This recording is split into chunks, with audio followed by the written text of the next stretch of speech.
Si Kristo ay tunay na Diyos at siya ang nagbibigay ng buhay na walang hanggan. 4 na pi ang daan papunta sa langit. 4 na pi ang daan papunta sa langit. Sabi niya dito sa Roma chapter 4 verse 25, ipinapatay siya dahil sa ating mga kasalanan at muling binuhay upang tayo'y mapawalang sala. Si Jesucristo ay namatay dahil sa ating mga kasalanan. Siya ay pinatay dahil sa ating mga kasalanan. Nung pinatay ang Panginoon dahil sa ating mga kasalanan, muli siyang binuhay ng Diyos, muli siyang nabuhay para bigyan tayong mga sumasampalataya sa Kanya, para bigyan tayo ng buhay na walang hanggan, binigyan tayo ng pag-asa, pag-asa sa buhay na walang hanggan, na sino man sa Kanya isasampalataya, mayroong buhay na walang hanggan. Tiyak ng tao na kapag siya ay sumampalataya, tiyak na siya ay magkakaroon ng buhay na walang hanggan sapagkat ito ang pangako ng Diyos sa atin. Ng lahat ng mga sumasampalataya sa Kanya, sabi ng Roma chapter 10 verse 11, ay hindi mapapahiya. Hindi siya magkakaroon ng kahihiyan sapagkat tunay ang kanyang sinasampalatayanan. Yung kanyang sinasampalatayanan na tinubos tayo sa kasalanan, siya ay namatay sa krus, siya ay muling nabuhay sa ikatlong araw para bigyan tayo ng buhay na walang hanggan at pag-asa na hindi tayo kailanman mabibigo sa ating pananampalataya, na itong pananampalataya natin ito ay tunay. Kaya sinabi ng Biblia na ang sumasampalataya sa Kanya ay mayroong buhay na walang hanggan. Kasi sabi ng Biblia dito sa Roma chapter 4 verse 25, pinatay si Kristo upang tayo ay matubos sa kasalanan.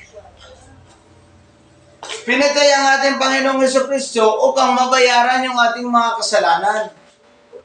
Bayaran ng ating Panginoon sa gitna ng ang Panginoong Jesucristo ay walang kasalanan. Siya ang umako ng ating mga kasalanan. Binayaran niya ito hanggang sa kamatayan doon sa krus. Binayaran ito hanggang doon sa kamatayan sa krus. Oo, hanggang sa kamatayan sa krus na ang tao'y muling maabot ang luklukan ng ating Panginoong Jesucristo. Kasi sa totoo lang po, nung ang Panginoong Jesucristo ay hindi pa namamatay, ang tao'y nalagot ang kanyang relasyon sa Diyos, naiwalay sa Panginoon, at tiyak na mapapahamak. Subalit, hindi yun hinayaan ng Diyos na gano'n na lamang namamatay ang tao. Ang Panginoong Jesucristo ay mahal ng Diyos ang tao.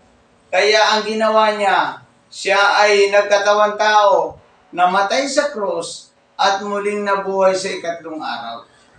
Upang ang mga sumasampalataya sa Kanya ay magkaroon ng katiyakan. Yung tinatawag natin assurance of salvation. Matiyak ng tao na kapag siya sumampalataya kay Kristo bilang Panginoon at tagapagligtas ng kanyang buhay, magtamo siya ng buhay na walang hanggan sa kalangitan. Napakahalaga po na may sulat ang ating pangalan sa aklat ng buhay. Mahalaga na may sulat ang ating pangalan sa aklat ng buhay. Kasi po, kapag hindi naisulat ang ating pangalan sa aklat ng buhay, wala po tayong pag-asa sa kalangitan. Kaya dapat ang ating pangalan ay may sulat ng Diyos sa aklat ng buhay upang pagtingin ng Panginoon doon, sasabihin sa atin ng Panginoong Jesucristo, welcome, matapat na alipin, pumasok ka sa aking kaharian. Yan ang napakaganda. Na pagkatapos natin sumampalataya kay Kristo, bilang Panginoon at tagapagligtas, nagbigay tayo ng ating buhay, binuksan natin ang ating mga puso, at tinanggap natin ang ating Panginoong Jesucristo, sasabihin ng Diyos sa atin, welcome, matapat na alipin, pumasok ka sa aking kaharian. Mahalaga, may welcome tayo doon sa kaluwalhati ang naghihintay sa atin. Ang tao po'y bukas ang palad ng Diyos na hinihintay niya ang lahat ng tao na lumapit sa Kanya. Bibigyan ito ng pag-asa. Hindi lamang ito sa iilang tao. Wala pong ganyan sabi ng Diyos sa pangalawang Pedro 3:9, ang lahat ng tao ay binibigyan ng pagkakataong magsisi at tumalikod sa kasalanan upang hindi mapahamak sa impyerno, sapagkat ayaw ng Diyos na ang tao'y mapahamak sa naglalagablab na apoy. Biro mo yan, napakagandang kondisyon ng Diyos sa atin. Dito po sa Genesis to Revelation, wala pong mahirap na utos dito ang ating Panginoong Jesucristo. Ay napakasimple lamang po ang inuutos sa atin ng ating Diyos.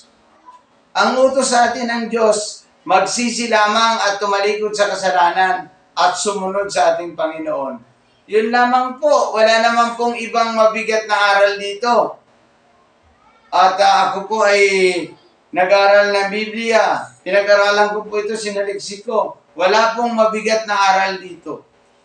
Ang tinuturo po sa atin ng Diyos ay muling magbalik loob sa Kanya.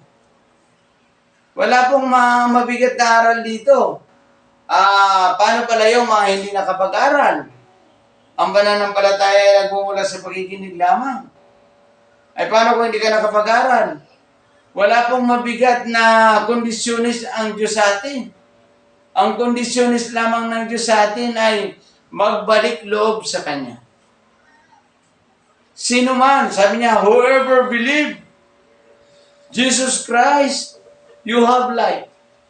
Wala naman mabigat na sinasabi ang Panginoon. Ang sinasabi ng Diyos, lahat po tayo ay magsisi.